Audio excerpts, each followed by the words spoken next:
welcome you to this kind of half day, which is given over to a discussion of the Judenplatz Holocaust Memorial in Vienna, and also at 6:30 to the opening of the exhibition of the work of the invited competitors for that competition, including that of the winner, Rachel Whiteread.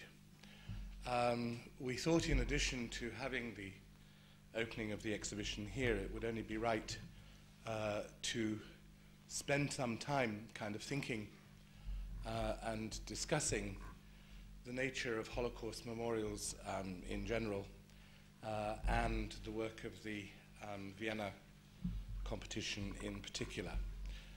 So this afternoon, a number of people are going to present their views, which might be quite general speculations about the nature of Holocaust memorials, and also contributions dealing with Rachel Whiteread's in particular. First of all, I'd like to welcome you for coming, and then I'll just say what the program of the afternoon will be. The kind of opening remarks will be made by Sylvia Liska, a representative of the Viennese Jewish community and a jury member of the competition, who will speak about the Holocaust Memorial in Vienna. And that will be followed by a presentation by Andrew Benjamin entitled Monumentalizing Alterity, the Danger of Recuperation. Andrew is currently visiting professor of architecture at Columbia University and is normally to be found as professor of philosophy at Warwick University. That will be followed by Rachel Comey, who is professor of philosophy at Toronto University, whose presentation is entitled Memory Block. I think then, since it's quite a long afternoon, we should break for about 20 minutes, and people can get some air, or upstairs they're putting on 3 people to serve tea, but it's still going to be quite a crowd, or a cup of tea, and then kind of reassemble. There will then be a presentation by Homer Fashadi entitled The Slow Tactility of History, Rachel Whiteread's Holocaust Memorial amongst others. And at the end, I would like to make a presentation titled Inside Outcast. So it's with very great pleasure, first of all, that I welcome Sylvia Liska from Vienna to introduce this topic for us. Thank you very much.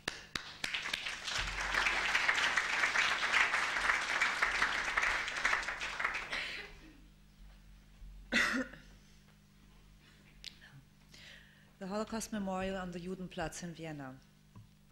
The competition for Holocaust Memorial in Vienna, like the subsequent jury decision for Rachel Whiteread's memorial, finds its origin not only in the events it commemorates, but in a different memorial on a different location.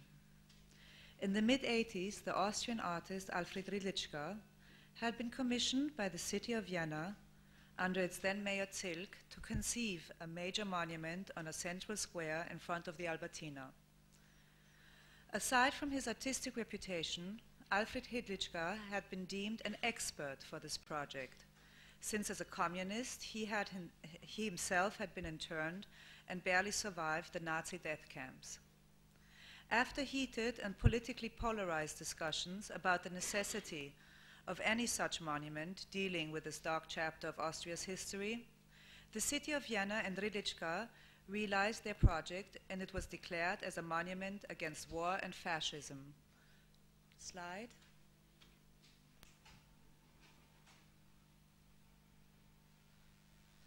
Central to it, although much more humble than the rest of the installation, was a kneeling figure of a stereotyped bearded Jew washing the pavement, an allusion to the Jews who had been forced by the Nazis after the Anschluss to wash the floor with toothbrushes and rags. Next. And next. Although much criticized, the monument was extended, and the Jew received some barbed wire on his back to shield him from being used as a bench. There were some survivors of the Holocaust, though, who were touched by this long-awaited public recognition of their suffering. Critical voices, however, felt that the term fascism was not correct, too general, and that the depiction of the Jew had anti-Semitic connotations, was demeaning and dehumanizing. One of them was Simon Wiesenthal. In 1994, he suggested that now, 50 years after the Anschluss, it was time to commemorate the assassination of 65,000 members of the pre-war Jewish community by explicitly the Nazi regime and not by some vague fascist forces. Quote Wiesenthal, "Neither a memorial nor a monument exists for the Jews murdered by the Nazis. The reference to Jewish history in form of a Jew scrubbing a street was incorporated into the monument against war and fascism. It can only be interpreted as a monument to humiliation and intolerance, but not as a memorial for the immense suffering and the death of tens of thousands of Jews under the Nazi regime." Almost immediately, the new mayor, Michael Häuptl, declared his support for Wiesenthal's proposal for obvious historical reasons, which I will talk about shortly. The Judenplatz was selected as a site, and a committee of historians, journalists, and Jewish representatives was set up. The general agreement was that a figurative design would not be appropriate, and having learned the lesson from their German neighbors, only a selected few artists were invited to submit entries for this Holocaust monument. The artists were the Austrian media artist Wally Export, the Austrian sculptor Karl Prantl and Heimo Zobernik, the architects Peter Eisenman from the United States and Zvi Hecker from Israel, the Israeli concept artist Cleggan Goodman, the Holocaust survivor Zbigniew Sekal, Ilya Kabakov from the Soviet Union and New York, and finally Rachel Whitered. At the same time, an international jury was invited, whose 11 members were architect Hans Hollein, who presided the jury, the Vienna Mayor Häuptl, the cultural representative and urban planning representative of the city of Vienna, Simon Wiesenthal, the publisher Lord Weidenfeld, himself a Viennese immigrant, Amnon Basel, director of the Jewish Museum in Berlin, Phyllis Lambert, director of the Architecture Museum in Montreal, Harald Seemann, independent curator from Switzerland, Robert Storr from the Museum of Modern Art, New York, and myself, who, due to my professional involvement at the Vienna Secession and Exhibition House for Contemporary Art, was asked to represent the Jewish community in this particular issue. All the artists, as well as the jury, were invited to look at the site. The Judenplatz, in the historical heart of Vienna, was named after the medieval Jewish ghetto existing from the 13th to the 15th century. It is a picturesque square where the medieval synagogue was burned in 1421, along with the Jews inside it. A 500-year-old plaque of the only Gothic house of the square carries a Latin inscription which refers to the Hebrew dogs who were burned alive as a penance for their innate evilness and the murdering of Christ. In all these centuries until the present, nobody had seemed to take offense. It also should be noted that the Judenplatz had already been chosen as the site for another monument in the late 20s. The figure of Gotthold Ephraim Lessing, an 18th century advocate of religious tolerance, stands 5 meters tall on a pedestal on the eastern side of the square. Hollein suggested, sometimes later, that the site should be inspected by the archaeologists before the foundation of a new monument would ultimately prevent access to the remains of the ghetto. The archaeologists found traces of the Jewish ghetto and of the burnt-down synagogue. The square looks, slide please, like a big excavation site at the moment. Oh no, that's the plaque. Next slide. And that's the excavation, the site actually where the Rachel Whitered Memorial is supposed to be situated. The artists were informed, and it was left entirely to their discretion whether to include the excavation in their project or to leave it up to the city and the archaeologists to find a separate solution for the preservation of the finds, which they had assured to do. The memorial is to contain following text: in memory of the more than 65,000 Austrian Jews who were murdered in 1938 to 1945 by the National Socialists. Also 42 extermination sites for Jews like Auschwitz, Bergen-Belsen, Buchenwald, Dachau, Majdanek, Mauthausen, Treblinka, to name only a few, are to be listed. On January 24th of this year, each artist personally presented his or her entry to the jury. I could discuss each entry in subsequent jury decision here, but I think that the projects and the exhibition speak for themselves, and I'll be glad to answer any questions about them later. After 2 days of heated discussion, Rachel Whitered's proposal received the unanimous vote of the jury. It was chosen mainly for its simplicity and clarity, and its scale proportional to the surrounding buildings. We didn't think that the Holocaust is an event which should be remembered with heroic gestures and pathos. Rachel's project of an inverted and thus empty library was very evocative and precise.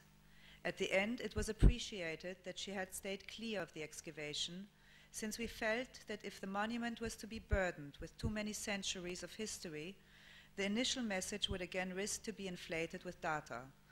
Didactically and aesthetically, it would be in the interest of the public to keep the monument and the excavation as physically separated but conceptually connected projects. In the first few months, the competition results and exhibition of the entries in the Kunsthalle met with positive and polite notices even in the conservative press. But during the city's election campaign in the early fall, where ultimately the right-wing Freedom Party had gained wildly, the project was used to fuel public opinion against the city council. Also within the Jewish community, singular voices were raised as to whether the excavation alone wouldn't be memorial enough to the Jews, serving at the same time as a proof of their integral part in the history of Austria. The heroic aura of a faraway event seemed preferable to the humiliating identification with the Holocaust still inscribed in the flesh. The objections of many Austrians are obvious. Rachel Whitered's memorial to the Holocaust should have been unveiled this week, on November 9th, exactly 58 years after the Kristallnacht pogrom in 1938. Since the excavation had been extended to 5 times its original size, I was informed by officials from the city of Vienna that the inauguration of the Whitered Monument was postponed to June 15th to 17th of next year. On those days, in 1942, the massive deportation of Viennese Jews to the death camp Minsk had taken place. As a Jew and as a child of Holocaust survivors, I'm personally not a great advocate of Holocaust memorials. When I was asked by an American group of Holocaust survivors to participate in the erection of a memorial in my parents' hometown in Poland, I declined. The Jewish institutions, synagogues, and even cemeteries had been destroyed by the local population. That we should now build our own memorial in this environment seemed absurd. I would, however, not object to a monument initiated by the town's residents. In this sense, I also appreciate the efforts of the city of Vienna with the Holocaust Memorial and with the excavation. In many memorial competitions all over the world, Holocaust victims and fellow Jews are thought to be equipped with a natural expertise on the issue. In my opinion, this is only valid to a limited extent, since it is not only an emotional issue, but also an artistic and philosophical issue. And as the non-Jew and non-survivor, Robert Storr, had pointed out during the jury meeting, the memory of the Holocaust belongs to all of us, and we should make sure that it will also belong to our children. Thank you.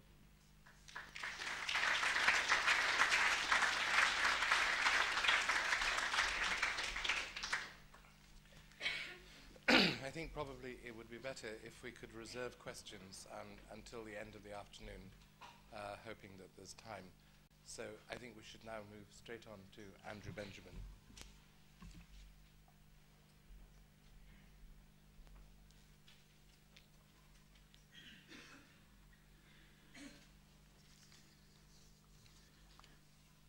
Thank you very much. What I hope to do today is to read some notes about some of the philosophical or theoretical issues involved in the establishing of Holocaust memorials or monuments. I'm not going to talk about this particular memorial, mainly because I don't know enough about it to its specific instance to talk about it. I just really want to address some of the larger concerns. As my title is meant to indicate, one of the problems that always strikes one in taking up this issue is the way in which there can be too much memory. And one of the problems of remembering too well is that the object of memory becomes to be absorbed. And this is both a philosophical and aesthetic question.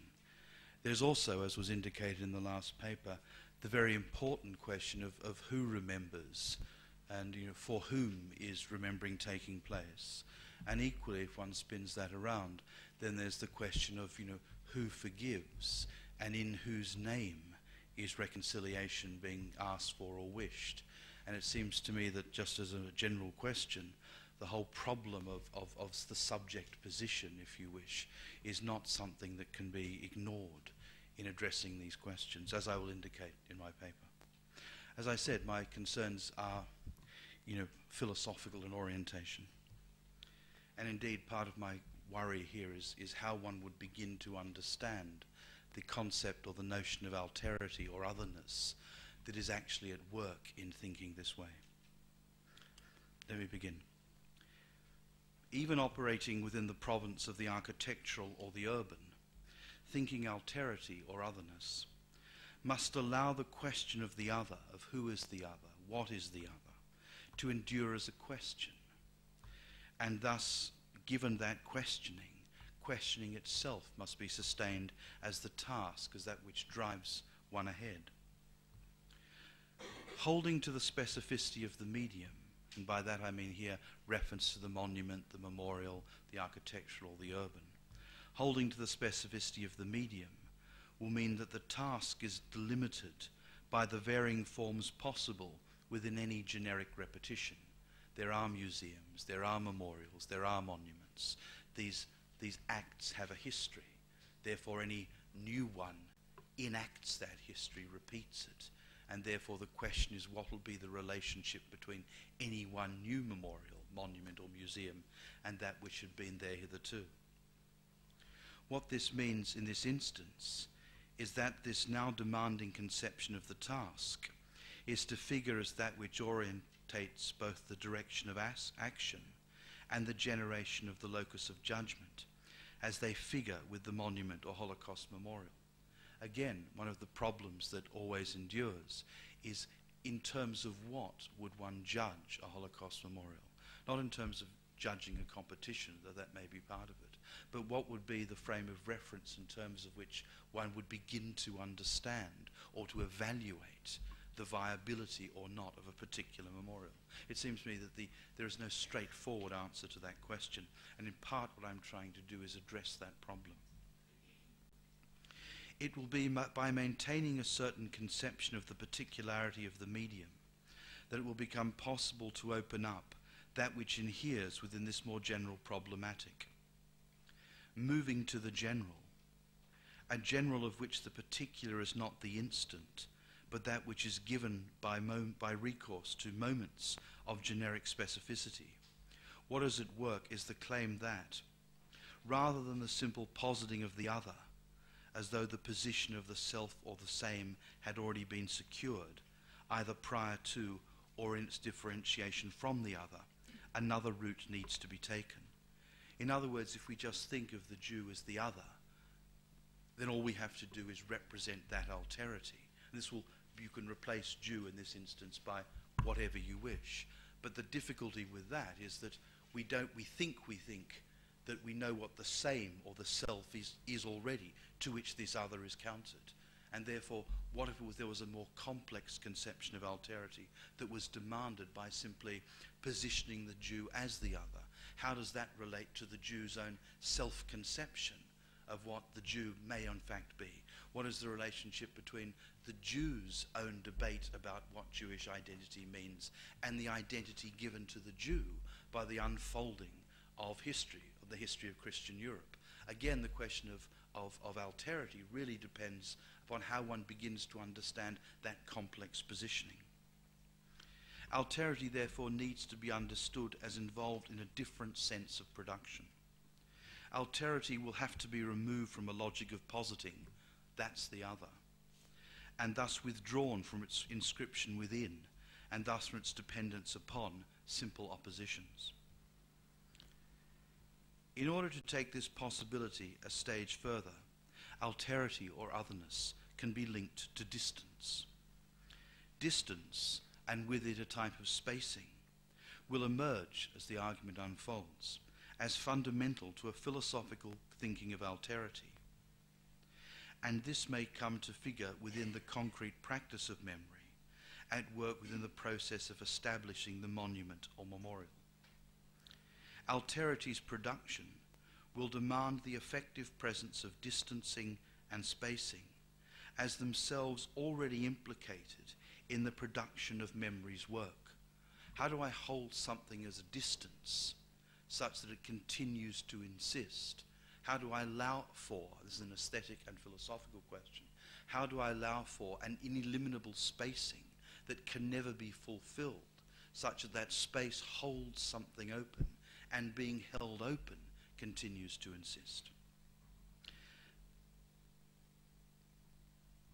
Alterity's production, as I said, will demand the effective presence of distancing and spacing.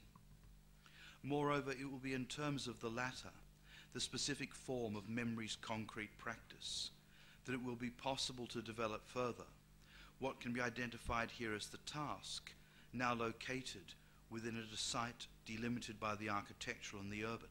And the task is thinking through what I would want to call present remembrance. And here if I'd written it, I would cut it out. I've not written it, so I won't cut it out. But here what I'm cutting out is a discussion of how one would think about the idea of present remembrance. We usually take remembrance to mean a remembering of something. And we always preclude the fact that this memory takes place at the present.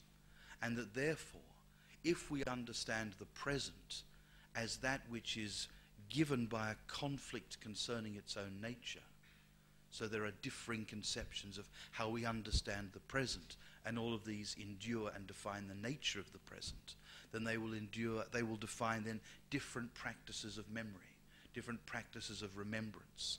So instead of thinking about remembrance as a gesture towards the past, remembrance can come to be inscribed in how one conceives of the present. And I would want to think about this in terms of what I call present remembrance. In other words, the polemical point is, there is no such thing as remembrance. There is no such thing as memory. There is only present remembrance. And where we disagree is not in terms of how we understand remembrance. It's how we actually understand the nature of the present. That's the locus of disagreement. It will be essential to address the two initial questions that arise from this tentative beginning. What is meant by distance, firstly? What is spacing, secondly? However, rather than approaching their presence abstractly, it will be essential that they are posed in relation to the monument or memorial. Even at this early stage, it will be necessary, in my view, to distinguish between, on the one hand, the museum, and on the other, the monument or the memorial. While they may have important points of overlap, and while it may be possible to argue that the museum may be linked to the process of monumentalization, this will only be a one-way process. The museum and the monument stage different experiences because they operate with different conceptions of temporality and construction. The museum is already engaged with the problem of the relationship between built time, the way time inheres in the building's actual structuration, and the more generalized questions of historical time. While the monument may also engage that relationship, the former involves an implicated presence within architecture, while the latter, the monument, may figure within the urban. It may abut the architectural. Nonetheless, its point of reference will be the demanding place opened up by the interconnection of commemoration, historical time, and the public space. In this regard, a concern with the Holocaust Museum will open up a related, though nonetheless importantly different series of questions than would be the case with a Holocaust monument or memorial. The presence of this difference lies as much within the history of the museum as it does with the role of the monument within the construction, be it explicit or implicit, of the urban fabric. While the museum encloses within, what is enclosed is the time in which the museum will make itself present, and thus the time that it will present. What is offered with this setup is the twofold movement within which, in the first place, built time is implicated within building, and in the second, that it, built time, figures within a building's actual structuration. And what I mean by this, and to my mind this is central into how one thinks about the program of the museum, of a museum in relation to architectural practice, that museums in general involve a commitment to a certain understanding of historical time. For example, there could be a chronological spine from which various rooms as ribs dropped off, demarcating the way in which history unfolded. That would determine the building's structuration. However, it's structured in terms of chronology, and chronology is not natural, even though it has been naturalized. But that would be a way of thinking about the way in which built time structured the building's presence. Another example would be, rather than thinking about the spine as being the organizing principle of the building, one could take the sponge as an organizing principle for a museum, such that what you continually had were moments of juxtaposition. That there were many entries in, the organizing principle was not given through the notion of historical time or historicism, but rather was given through a notion of temporal montage. So if you took the spine as opposed to the sponge, you would generate different conceptions of the museum, because what would make them different is that the building structuration would hold different conceptions of what I'm calling built time. And there are many other versions that one could begin to unpack of this. And I'd want to argue that fundamental to the museum is a commitment to, an explicit or implicit, to a notion of built time. Even though within the framework that allows the museum, here taken as a building, to be considered architecturally, it may position it within the urban context, the museum also encloses. Its act of enclosure is to be addressed in terms of program. With the museum, program cannot be readily separated, as I've tried to indicate, from the operation of built time. The museum will necessarily figure within the interplay between the process of enclosing within and its already present articulation, the articulation of the museum within the urban. Following the latter would trace the movement of the museum's unfolding and thus its enclosure within the urban fabric. So the museum encloses within itself, but it too is enclosed within the urban fabric. There are two differing things to go on. To think about them is to think about that relation. It would be this movement of enclosing and being enclosed that would allow a fruitful contrast to be drawn between Semper's Kunsthistorische Museum in Vienna, the Ringstrasse and the generation of the city of the Vienna on the one hand, and Richard Rogers' Centre Pompidou and its urban presence within the city of Paris on the other. One can't think of them just as tokens within the urban fabric. One has to recognize that they also enclose. It should not be overlooked that it is possible to interpret moments within the city even parts of the city's own history, as implicated in the movement towards monumentalization. It would be possible, for example, to interpret the work of Haussmann in Paris or the Ringstrasse itself as monuments, or at the very least as linked to the process of monumentalization. Equally, it would be possible to attribute a certain monumentality to the overall plan of the modern city, for example, the role of the grid in New York. Monuments, both in this extended sense and usually in the limited sense of the attempt to commemorate a specific event or person, nonetheless have a specific role, have a specific generic possibility. The straightforward manner of expressing this positioning is to argue that the monument works to create a historical continuity. Whether it is a continuous history of the nation or merely a town or a city, the monument or the memorial will always, though maybe not always, seek to include.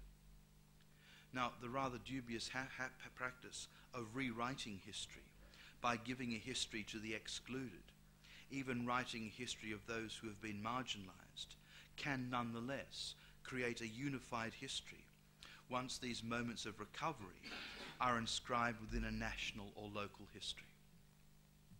Now, the difficulty with this direct explication of the move to the monument is that the straightforward explanation does no more than describe the operation of dominance. The repetition of the dominant tradition needs to be identified as such. The process of naturalization that works within the move to construct monuments would need to be exposed in the more general move that, in the first place, exposed the recourse to the naturalization of time as the work of dominance, while, in the second place, opens up the possibility that part of the work of exposure would be generated by the politics and the aesthetics of an anti-monument. The analogy would be the role of an anti-aesthetic within the visual arts. It is with the possibility of an anti-monument that it becomes necessary to reintroduce the work of distance and with it the activity of spacing. Here the anti-monument is only being retained as a possibility. It lacks the force of necessity. And yet, as has been suggested, what it opens up, what is opened up by the obligation of having to think a version of the monument's other, alterity within a reworked process of monumentalization, is the effective presence of distancing and spacing. In other words, if the response to the monument and the danger the monument brings with it of inclusion is the development of the anti-monument, in the same way as the response to the aesthetic was thought, perhaps naively, as the development of an anti-aesthetic, this does not force us to yield to the insistence of either the anti-aesthetic or the anti-monument. What it does do, however, is force us to take more seriously the conception of otherness, of alterity.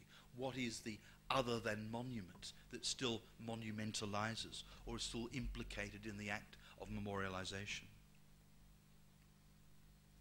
In a recent discussion of the role of monuments and memorials within the German context, Andreas Heusen has argued that with their intrusion into the urban fabric, there is an attendant risk, and I quote, "The more monuments there are, the more the past becomes invisible, the easier it is to forget. Redemption thus through forgetting. Indeed, many critics describe Germany's current obsession with monuments and memorials as the not-so-subtle attempt at Entsorgung, the public disposal of radioactive historical waste." Heusen's work plots the curious movement from what he describes as an anti-fascist anti-monumentalism to the current obsession with the monumental within the now unified state of Germany. While it is not difficult to incorporate this latter move into the process of unification, forgiveness, especially the self-forgiving move, occurring as a type of public acknowledgement, the public avowal of a generalizing and thus unifying mea culpa, that at the moment of being announced yields absolution and allows a return to the continuity of life. The difficulty, nonetheless, is the counter-move to this setup. I mean, always the difficulty is not what is going on, but what would be the counter-move to what is going on. Both possibilities, The temptation is, of course, to counter continuity with discontinuity, unification with another formulation of disunity. Both possibilities, however, do no more than repeat the structure of the anti-aesthetic. It may be that the counter-move will emerge once greater emphasis is given to the confessional power of the monument within this context. Indeed, what may need to be countered is the logic of confession and absolution itself. The Holocaust memorial within the European context will inevitably have a particular and thus a regional force. It will always be the case that a memorial or monument within France will be different from one within Poland, will be different from one within Germany and Austria. In the British context, it would be different again. The British did not have a chance to collaborate. Hence, what it would mean to monumentalize and memorialize here would itself be different. So one must always take that specificity into consideration. Nonetheless, the general logic of confession and absolution is something that can be retained as a way of working through these questions of specificity. Thus, if it is possible to generalize, then it would seem that such monuments or memorials become the public acknowledgement of a wrong. And here it would be interesting and important to explore what distinction there is between a wrong and the word evil, especially the way in which the word evil is deployed in philosophical writings. And if there were time, I would want to pursue the way that works within Kant's writings, especially the later important work within which this is discussed, namely religion within the limits of reason alone. However, the movement of time, and in this instance it is no more than the movement of historical time, allows for the expression of culpability at the same time as it is the denial of the culpability of the present. Confession or acknowledgement concedes the aberration and at the same time withdraws the present moment, the moment present within chronological time, from any implication into that which was aberrant. The aberration was, it occurred. It has taken place and is no longer. What was is no more. What had been no longer pertains. It should be noted immediately that the response to this setup is not to argue that the present generation is to blame and that thus that culpability and guilt should be felt at the moment. This move merely repeats the logic of confession and absolution and invites its own counterclaim, namely, when will the moment of absolution occur? At what point within the unfolding of chronological time, when will it be allowed? Name the moment of redemption. Though in whose name will it be named? The irony is, of course, that as the act of forgiveness is self-imposed, imposed here as a beginning in the name of national unity, this question may be as sincere as it is otiose. Confession and absolution demand the intrusion of the name. In fact, the logic of confession both yields and demands a name. To confess is to name. Naming is not, however, the identification of sin. In that case, identification would be no more than the act of individuation, allowing the sinner to be identified and the sins counted. Naming is the invocation of the name that will recognize the sin as a sin. Absolution can only be given in the name of that which deems the actions to have been sinful. Confession, therefore, generates a name as much as it necessitates a name. And what I'm moving towards is to try and show that what is going on within most of the Holocaust memorials that one can study is that they are done in the name of national unity, in the name of the country, of the name of the area, to both acknowledge that the aberration took place, but then to say it is aberrant no longer. And this is what I'm calling this logic of confession and absolution. Do indulge this rather theological language, which on one level is quite insincere, though not on another. The logic of confession and absolution works, therefore, to identify the place of sin. The sin occurred in your name against your name. And the possibility of absolution as the reasserting of the name, with the acknowledgement of the sin as a now amoral site, or at least projected as such, and thus as a place of recall. What is recalled is the sin now absolved. Indeed, such would be the condition of absolute possibility for a memorial that took place in the logic of confession and absolution, and which occurred within and for the name of national unity. Linking the monument or the Holocaust memorial to national unity is to locate it within this logic. And it's interesting to see that those Holocaust memorials or monuments that are not thus inscribed are usually attacked for upsetting the idea of national unity or maintaining divisions that should be absolved or beyond which we need to go. And it's very interesting the way in which unity becomes a mode of judging. Two fundamental points take place within this identification. Both are interrelated insofar as both refer to time. In the first instance, sin and absolution create a conception of unity that will yield an occurrence that, in being identified as aberrant, may then come to be excised. It is the identification and the act of excision that, as I've suggested, creates the unity. The second will be the possible pathology inherent in the logic of confession. And if you confess once, does that absolve you in the sense that won't what be there still remain and perhaps be present as a symptom elsewhere?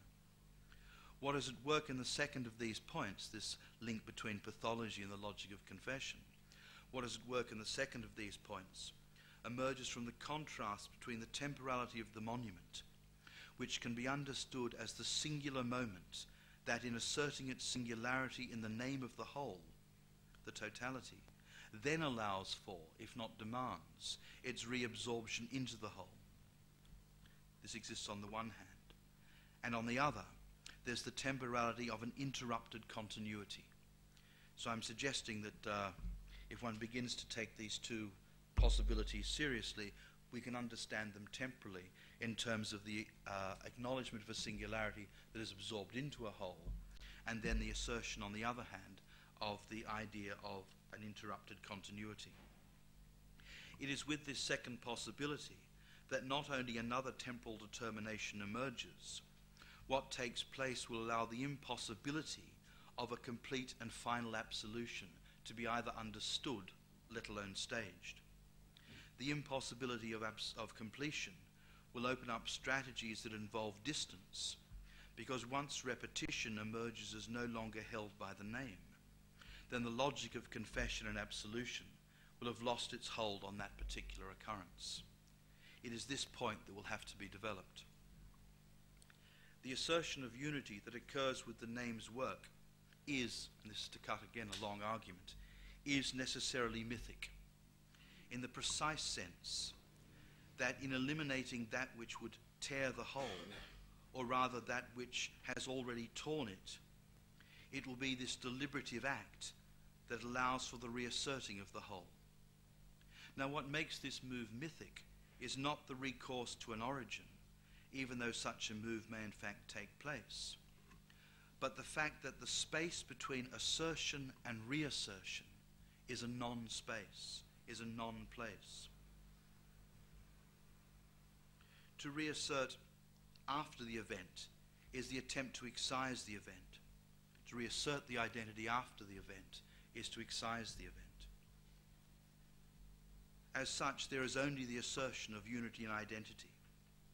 It is essential to add that what is at work here is not the excision in and of itself, but the attempt to excise.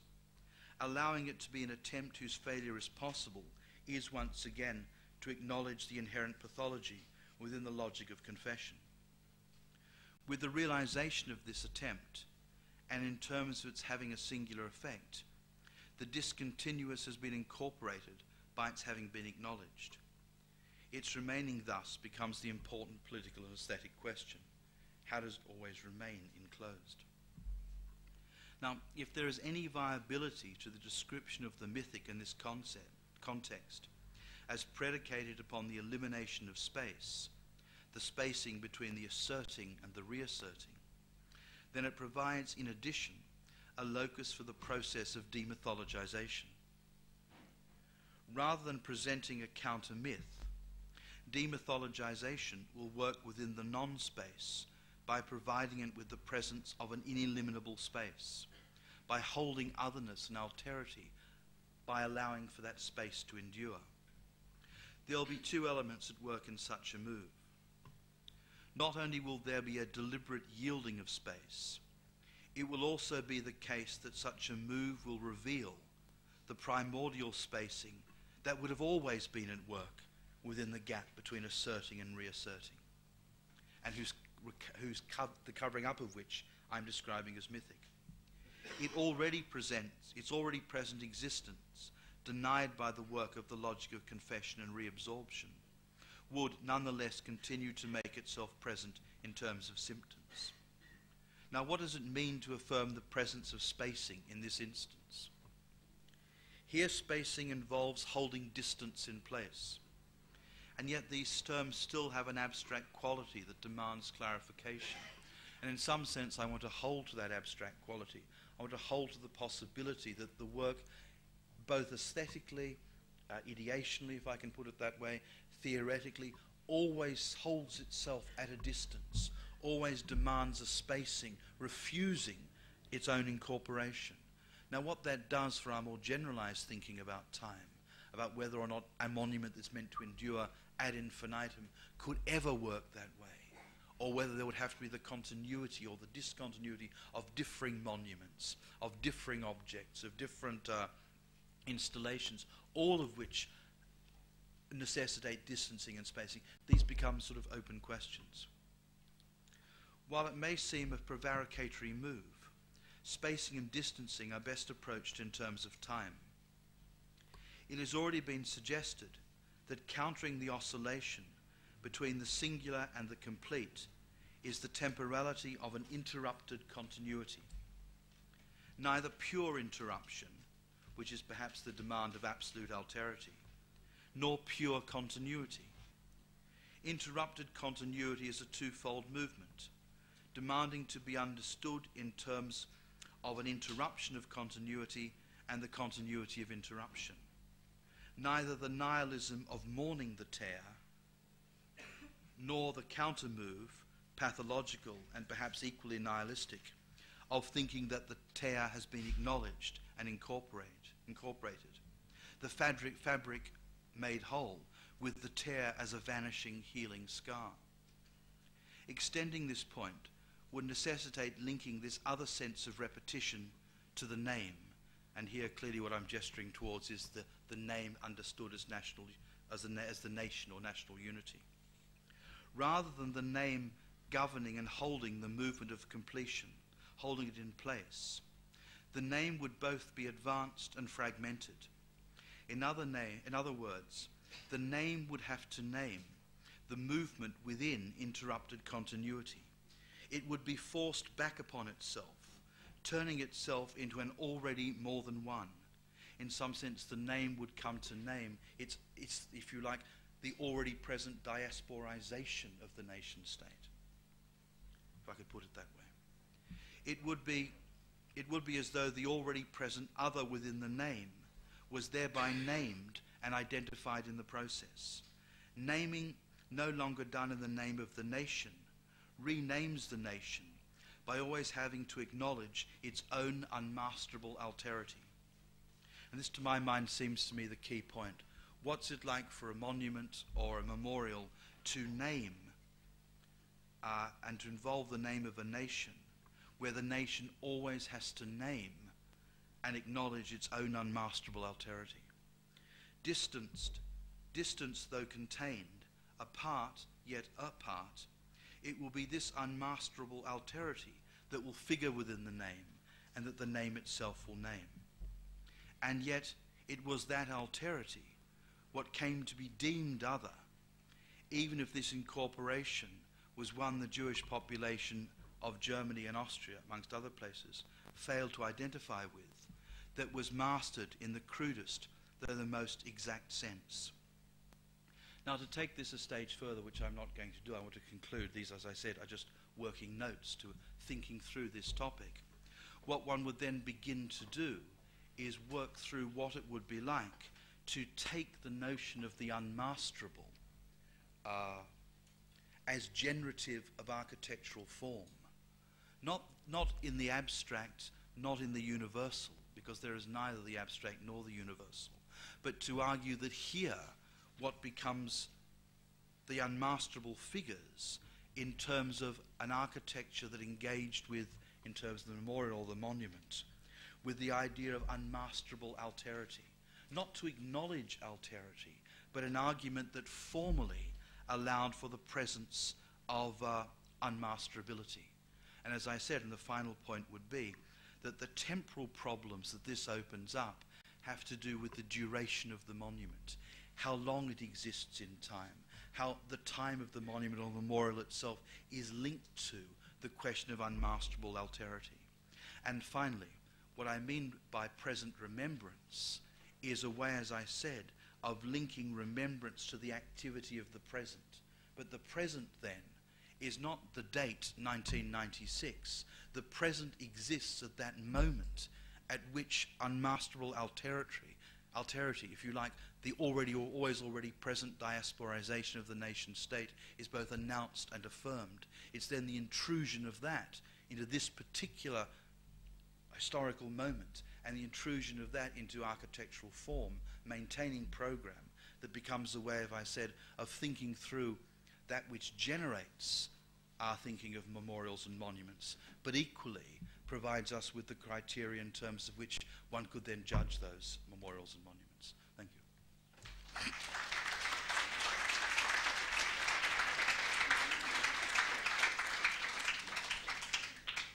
Okay, just before we start the next paper, there are some people who don't have seats. There are a number of seats in the front, if anyone would like.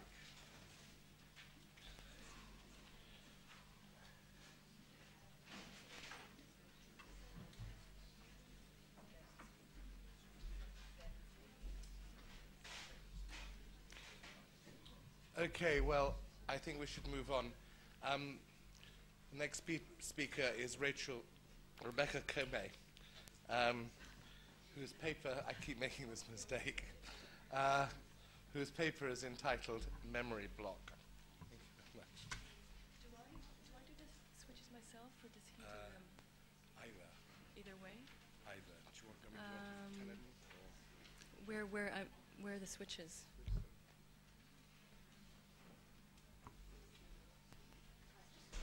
Right and left. Should I do it myself? So this is left and this is right? Yes, that's left and that's right. Okay, so it's all ready to go.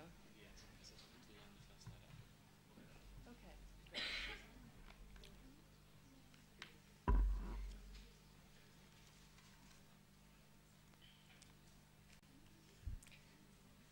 Just like to attach to this an epigram, which is a quotation from Rachel Whiteread. I am a sculptor, not a person of words, but of images and forms. Could I have the first two images, please?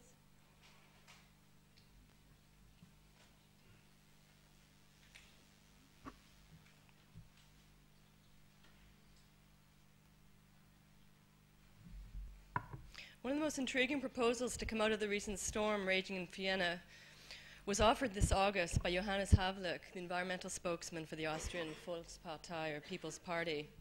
Havlik did not reproduce any of the crazy arguments recently advanced from every conceivable direction to show just why Rachel Whiteread's monument would be simply inappropriate for the Judenplatz.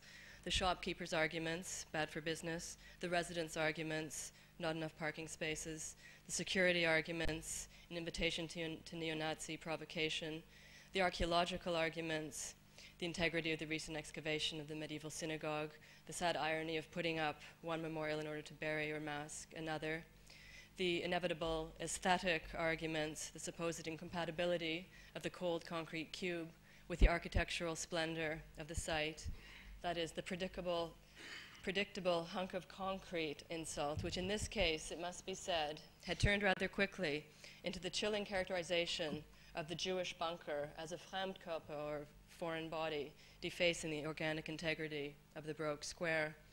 The theological arguments ventured rather more quietly in some quarters, that is, the affront to the book and to the name posed by this shrine to legibility and anonymity. The identity politics arguments, referring to what was considered to be a too easy stereotyping of the people of the book, the ignoring of the bankers, the doctors, the lawyers, and so on.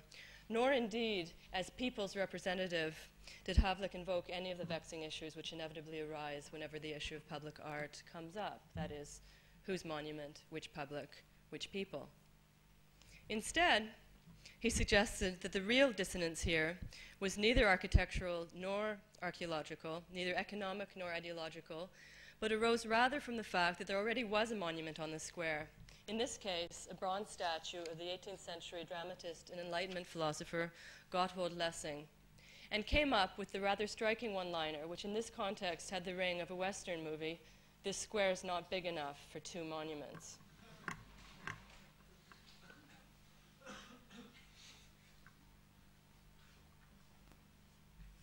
Rather than piling this environmental consideration onto the mounting heap of arguments as to just why Whiteread's project should be modified, relocated, or, as was usually argued, scrapped altogether, Havlik proposed, perhaps in jest, that it was actually the Lessing monument which might be carted off and relocated, where it was, after all, meant to be a symbol of tolerance, right in front of the Vienna Rathaus, or City Hall.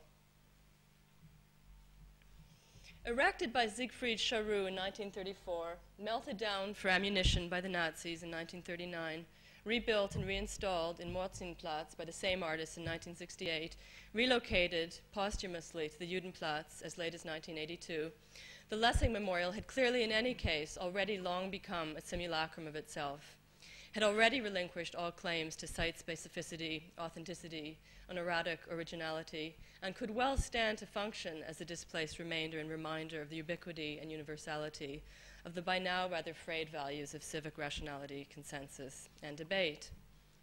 Much like the self-multiplying ring in the famous parable told by Lessing himself in Nathan the Wise, a parable already recycled from Boccaccio, the statue had already forcibly submitted to the logic of a mechanical reproduction, mass production, self-substitution, had moreover already participated precisely in the fascist inversion and perversion in the utopian promise of such a logic, and was perhaps ready to announce to the world the ultimate lesson of Lessing himself in his explication of the paradoxical truth of monotheism as being nothing less than the very undoing of every hierarchy and exclusivity, what Lessing and Nathan the Wise calls the tyranny of the one. However facetious his contribution may have been, Havlik was perhaps onto something more than he could have imagined. A shortage of space would be the very least of the issues here. Nor is the most interesting tension or discrepancy between the two memorials the rather banal opposition between post-minimalist cube and figurative or traditional statuary, a contrast with which the jury was to note approvingly in their official endorsement of Rachel Whiteread as the winner.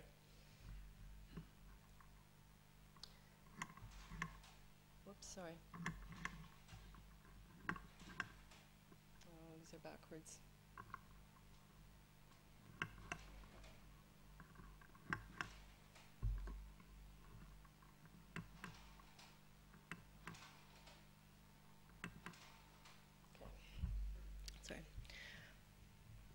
And the tension goes even deeper than the obvious irony of having Lessing, the seer of the Enlightenment, suddenly cast into the position of witness and overseer to an object which would seem at once to insist on the promise of enlightenment and to spell the latter's ultimate opacity and relapse into myth or barbarism.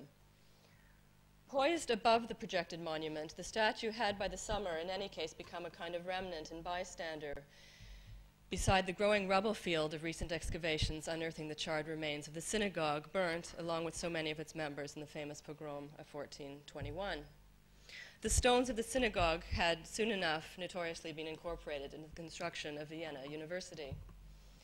If the closed doors and unreadable books of Whiteread's edifice seem to describe the essential relapse or reversion of the very institution of Bildung from being a place of openness and emancipation into a place of simultaneous exclusion and confinement, it is worth recalling that for the Haskalah Viennese Jews of the late 18th century, after the emancipation under Joseph II, it was learning and enlightenment, the root specifically of high German literary culture, which was to break down what was persistently identified as the barrier or hedge of the ghetto, to cleanse away what was described persistently as the stain of the ghetto, and this precisely by allowing the Jews to assimilate or melt, as it was put, as free rational individuals into the surrounding populace.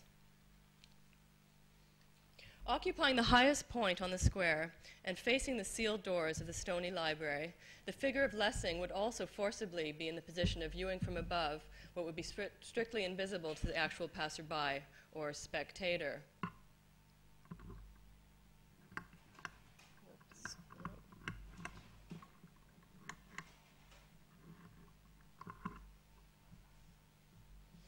The inverted ceiling rose, which is to be exposed to Lessing's eyes, would seem to function here in a rather overdetermined manner.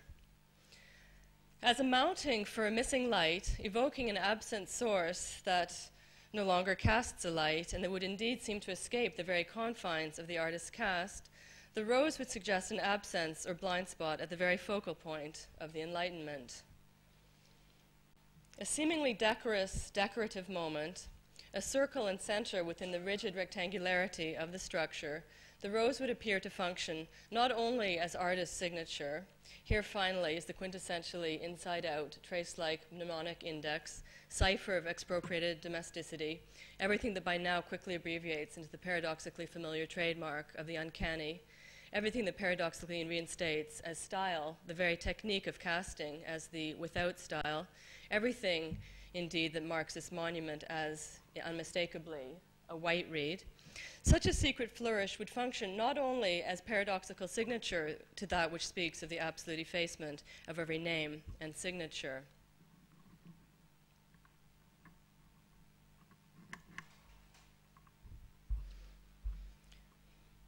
The ornament also has a more tangible engineering function, drainage. If Whiteread had drilled holes in her earlier bath pieces in order to break or punctuate the suffocating intensity of the vault or coffin, to provide, in her own words, an orifice for release or airflow, what in this context functions literally as drain or opening cannot fail to mark equally an indelible metaphorical association with tomb, with the peculiar apparatus of hygiene as shower.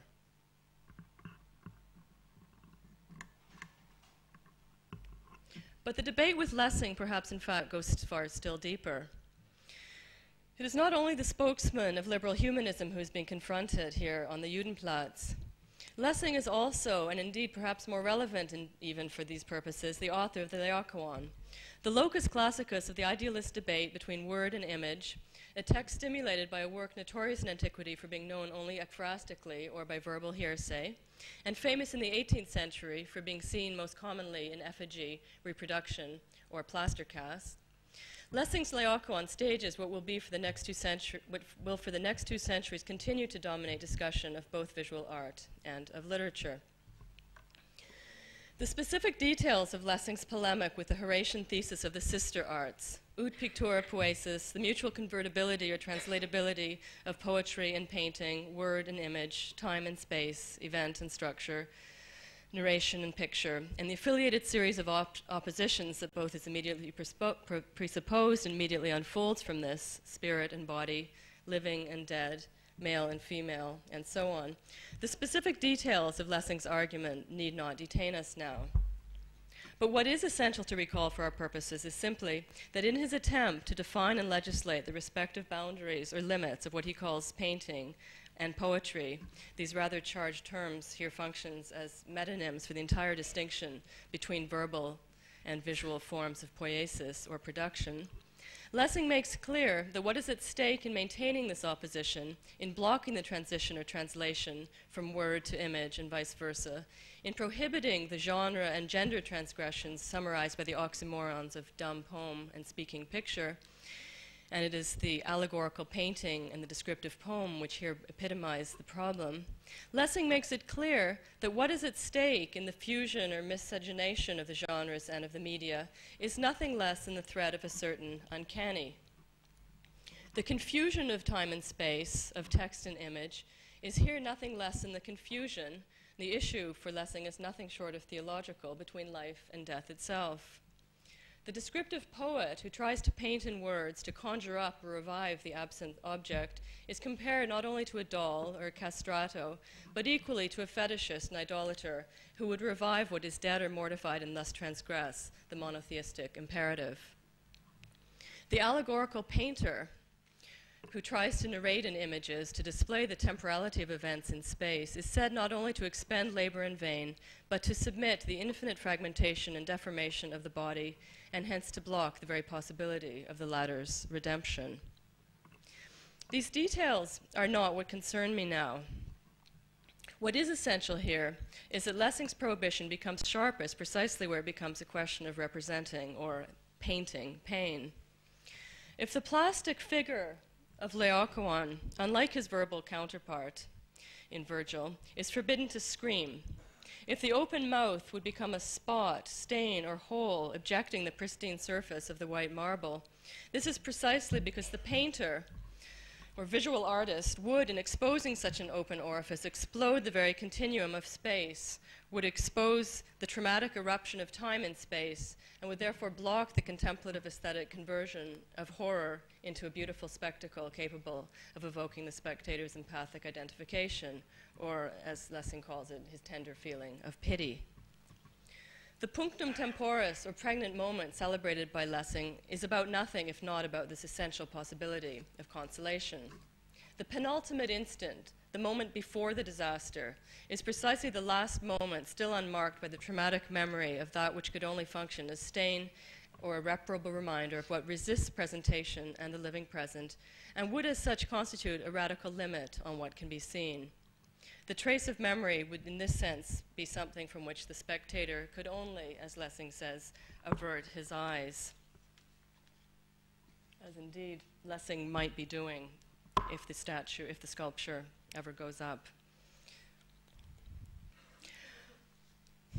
It would be too quick to simply translate the Laocoon debate into the terms of contemporary art, that is to trace the transition from the project of the minimalist sculpture into the various self-displacements into word, text, or architecture. So I won't do that in Laocoon's terms, but I would like to simply recall what has by now become a common narrative, perhaps the narrative of contemporary art, which describes the trajectory, the inevitable and necessary trajectory of minimalism, and this by virtue of what is taken to be its positivity, its tautological positivity, and hence affirmative relationship to the forces of production and reproduction.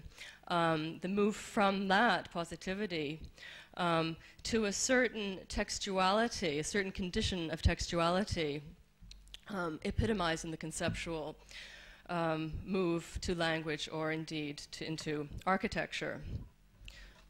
Now, what's curious about Whiteread's building, when we come back to it, is that it would seem to evoke a minimalist object while blocking the transmutation, while both suggesting and blocking the transmutation or translation of that object into either text or architecture. It will not make that transition, which was at one point considered to be redemptive insofar as it would inscribe within the object the very access to the conditions of presentation, viewing, distribution, and sewing, and so on, which, if left unproblematized, would condemn the object to an inert inertly guilty acquiescence in the conditions of its own production and reproduction. This is not a move which Whiteread's object appears to move. That is to say, as object, it seems to evoke a certain translation, a certain parallel translation into both text and architecture, while resisting the final translation which would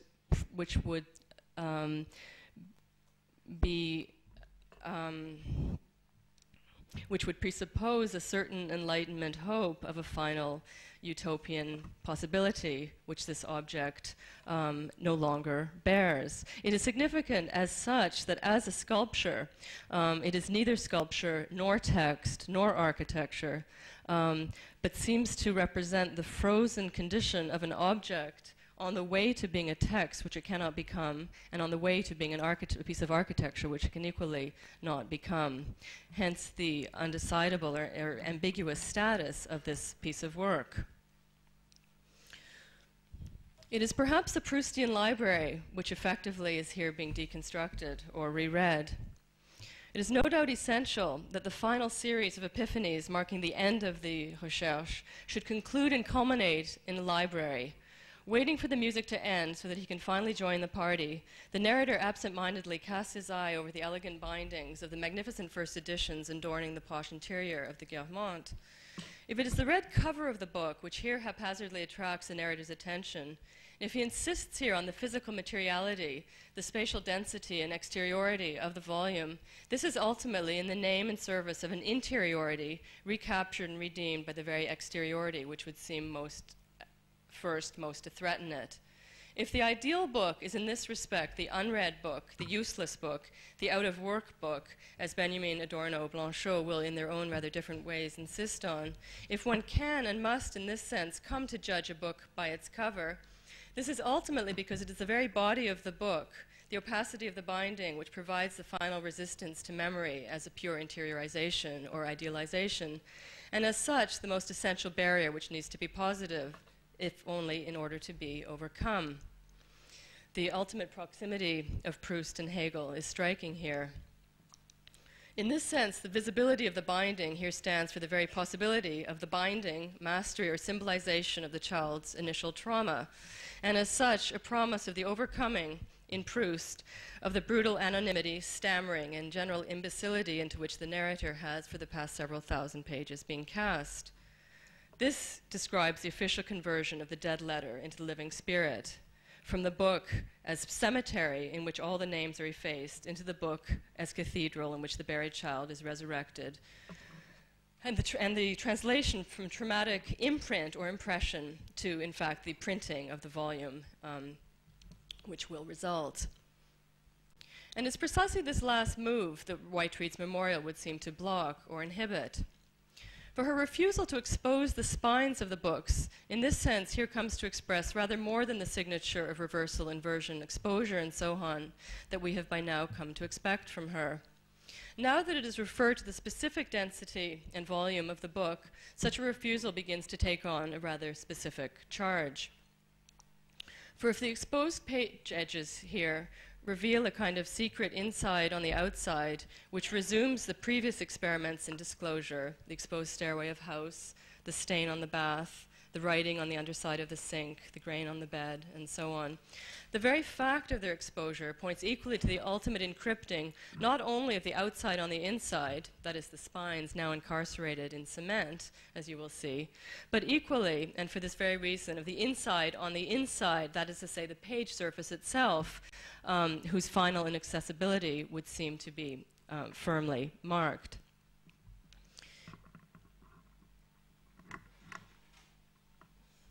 In this respect, a comparison with two rather distinct strategies of book burial may well be instructive. The diametrically opposed projects of Broodthaers and Kiefer here come to mind.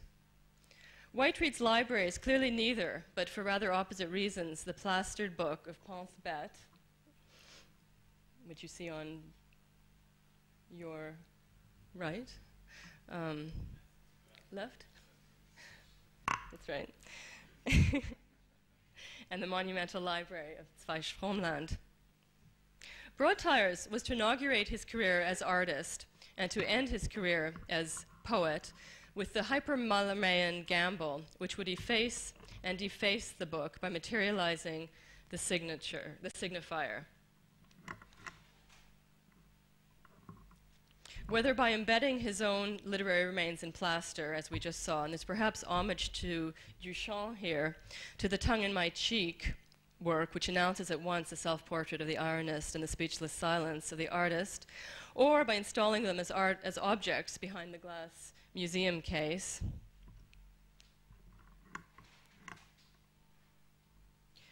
Whether by patching over his precursor's pages with adhesive tomb-like lozenges, thereby liberating the letter to the regime of the letter, or finally by producing his famous industrial plaques. These are called telephone positive and negative from 1968. Casts themselves brought to the point of near illegibility precisely by virtue of the very process of reproduction. And so in this way, both resuming and mocking the promise of an ultimate translatability or permeability between word and image. Hence the failure, the ultimate failure and parody of the whole very project of conceptual art to turn viewing into a condition of reading. And hence the inevitable relapse or replacement of that project into the resuscitation of museal, pictorial, and sculptural forms. For example, Kiefer, whose Zweistromland, the image of which you first saw, at once suggests unreadability insofar as the books, 200 pounds each, are emphatically too heavy to be picked up by a single person, but precisely in their titanic magnitude promise to one mighty enough the very possibility of reading, and which in the form of the bookshelves themselves, if you recall it, suggests the opening of a book which one can in fact walk around and see recto and verso, then hence both spine and cover. And in fact, the books themselves, the lead books, have been opened and have been photographed. Here's a photograph that on the left that you see right here, such that the production of the statue becomes, in fact, inseparable, not only from the photo essay of the same name, which you see on the right, which is Kiefer's photographic rendering of his own monument in various states of assemblage and production, but also the lavish photographic book published by the very same name, which in this sense functions as the ultimate extension and fulfillment of the monument.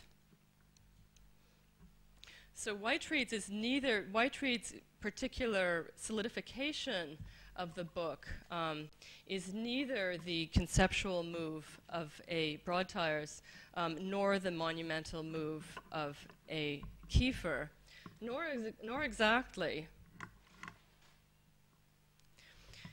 is this work like the recent memorial to the burned books at Babelplatz in Berlin, which it most precisely would seem to mirror by inversion. Misha Ullmann's 1995 memorial commemorated destruction with the ciphers of absence, thus the sunken pit, the empty shelves built to hold 20,000, the shiny glass covering at once ceiling, floor, and window, reflecting back only the vacancy of the sky, the clouds, the trees, the transient traces of the nature at once forgotten and suddenly turned sinister in its own obliviousness. It is also the spectator, of course, who would be reflected.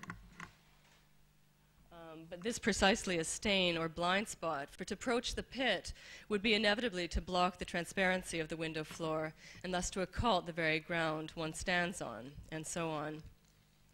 By contrast, Rachel Whiteread's monument would seem to substitute height for depth, presence for absence, books for shelves, contents for container, to the point where the very frame supporting and enclosing the ensemble here evaporates without a trace.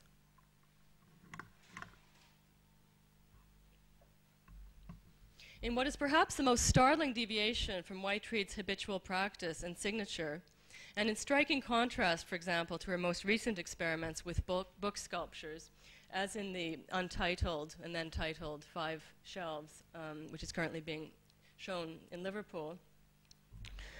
In contrast to such a recent experiment, the books on the monument are not only cast in positive form, rather than as negative impressions, but would seem to lack or occlude every trace of base, support, or context.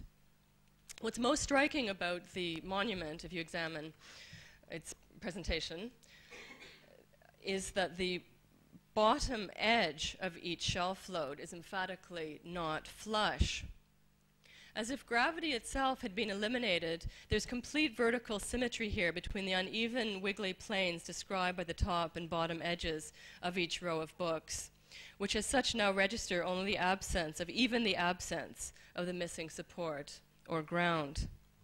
Not even the negative imprint or empty space left by a shelving system is registered in this library, in which the arrays of books, invisibly bolted to the recessed wall, appear to float between the vacant interval defined solely by the symmetrical intrusion and confrontation of the facing horizontal edges. You probably can't see it from this image on the right, but you will see it very clearly when you examine the model next door. And the difference to be noted, the essential difference to be noted, is the difference from this what could only have been a sketch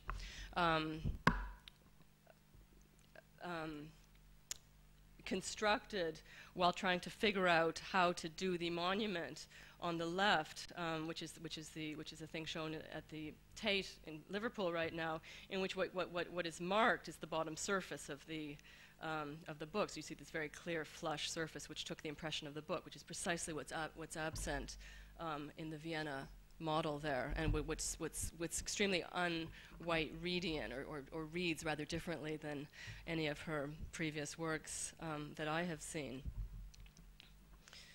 which is why it, of course, is so interesting. If one can surmise in Whiteread's corpus a certain trajectory of increasing complexity of incorporation or containment, thus perhaps a perceptible movement from casting containers used by human bodies, hot water bottles, to casting objects used to contain or support both human bodies and their objects, the beds, chairs, baths, tables, floors, cupboards, and so on. And in turn, from containers to containers containing containers, thus the desk with encrypted door, and containers of containers, rooms, houses built to contain further containers, and so on. We arrive finally at the limit in the conception of a library as a room full of shelves, full of books, which would, in this sense, logically suggest a container of a container of a container. It is striking that at this point, where the logic of containment reiterates itself and intensifies itself to this degree, here in the Holocaust Memorial, there is a sudden reversal. And one no longer,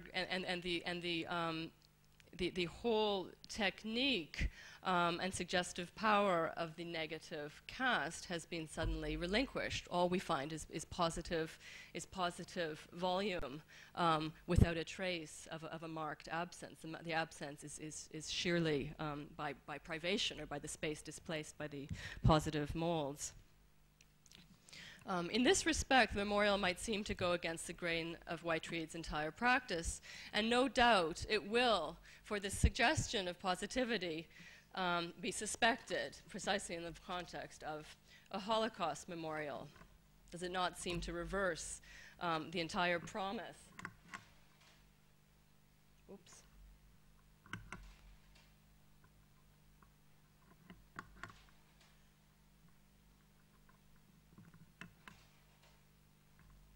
Does it not seem to reverse the entire promise of the cast as the refusal to reify or to render positive what can be only marked as absence or negativity?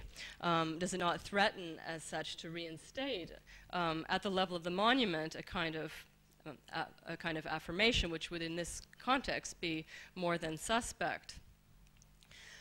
By now, the problematic is rather familiar. In effect, it's how to get out of the minimalist cube, right here represented as in Saul Lewitt's monument, memorial to the missing Jews in Hamburg, Altona. How to move from minimalism into something other, where it is a question precisely of inscribing a kind of memory which is not to lend itself to forms of reification or monumentalization, one might say. By now, the problematic is rather familiar. In Germany, perhaps above all, it has become indeed the essential mark of the Holocaust memorial to remark its own impossibility, its inevitable function as alibi, substitute, pacification, absolution, and as such to unmark or efface itself and thus displace the guilty traces of its own subsistence. A whole genre of anti-monuments can by now be easily catalogued. Sunken pyramids in Kassel, disappearing obelisks in Harburg, buried inscriptions in Saarbrücken, and so on. One might well suspect a certain grandiosity in such self-effacing performances. Even apart from the suspicion that the very performance of disappearance would inevitably reinstate the prestige and aura of the vanished original, one might equally question the longing for purity inherent in the work's own self-negation or self-unworking, that is, the secret promise of the tabula rasa. Indeed, it could easily be argued that such literalizing strategies of effacement could only reinstate the idealization of memory by reintroducing the hierarchy of mind over matter, concept over object, thus the displacement of the commemorative imperative from the exteriority of the body to the inwardizing spirituality of the pure, even absent, spectator, and ultimately, indeed, the inwardness of an imaginary community constituted within the transparency of a public sphere of consensus, dissensus, and democratic debate. Thus, the Geertz's invisible monument at Saarbrücken, 2,146 stones erected in 1991. Of course, what you can't see is the obverse of these stones on which the names of Jewish synagogues, cemeteries has been inscribed before being buried. Thus, the Geertz's invisible monument at Saarbrücken was explicitly referred and relocated into what was described again and again as the interior memorial of a public, both informed and formed, in fact, by the media debate which was inevitably to follow. Thus, too, the sinking monument at Harburg, 12 meters high at the beginning, 6 years to sink, a surface for inscription, properly buried in the end, which was to incorporate both defacement and effacement, both graffiti and self-occlusion, as the most essential moments of its own erection, thereby both deferring to and vindicating the prior existence of an enlightened public commissioned to assume the burden of remembrance within the interiority of the heart. Thus, too, Horst Hoheisel's negative form, the buried monument, this is the right way, at Kassel. No doubt the prototype for this rather specifically German genre of anti-monument, at once replica and mirror inversion of the demolished monument it was to commemorate, while simultaneously registering the impossibility of all restitution or symmetrical return. Whatever Whiteread's monument is doing, and whatever it's inverting, it's performing a rather different kind of an inversion. And it's for this reason that it's particularly striking that the basic hallmark of the cast, everything that we've come to associate with Whiteread, is almost renounced here, except where it might perform a function as author's signature. Much has been said about the cast. Its reference to the death mask, its reference to Pompeii, its reference to to the negative of inscription of a space which itself functions as a negativity which may or may not be converted into positive form. Thus it was a familiar trope, for example, in a sculptor such as Rodin, who was a big maker of casts and whose practice depended on it, to refer to the plaster stage of the production as the time when the subject became dead. He would make the thing in terracotta, then he would cast it in plaster and say to his sitter, "Don't worry, you'll come back to life again," and then he'd finally put it into bronze, as if the cast itself reified the subject to such an extent that life might never be regained. Hence, of course, the association of the cast with photography, which functions rather similarly. And in fact, it's significant that the history of photography is not only connected to the history of the cast, but seems to take as its favorite subjects casts. The earliest known daguerreotype that we by Daguerre himself is the one on the left, the one on the right, which is a picture as you can see, of rather innocuous plaster casts, which he filmed at more or less the same time as he was making his pictures of fossils and so on. So there's an intimate connection between cast, photography, death, indexicality, and so on. All of which seems so appropriate for a Holocaust memorial, and all of which, or almost all of which, White Reed significantly seems to have relinquished or renounced here. So the question perhaps is why and how. I can't begin to answer that, only to leave you with the last concluding image, which you will be able to inspect more properly in the next. Whoops, skip that. You know that one anyway. In the exhibition space. Which is the one, perhaps the most startling feature of this new monument, and that is to say the base.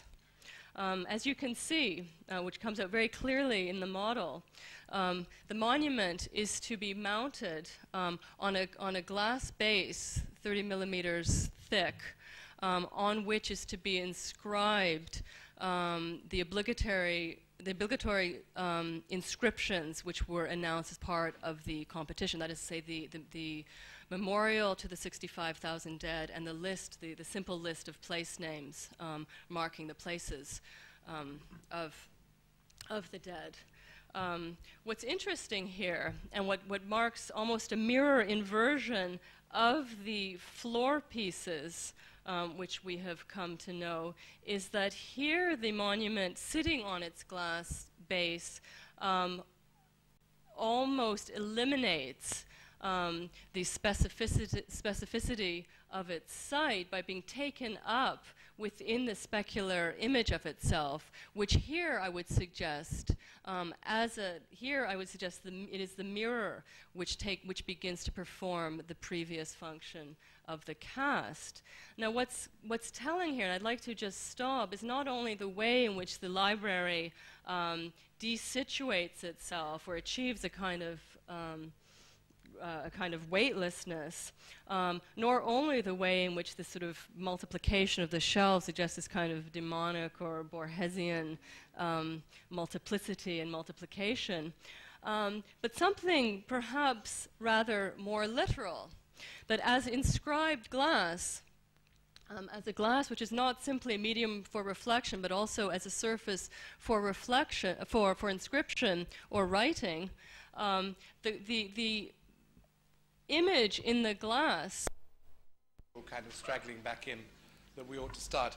And one of the reasons why I do want to start now is because I want us to leave an adequate amount of time at the end for questions.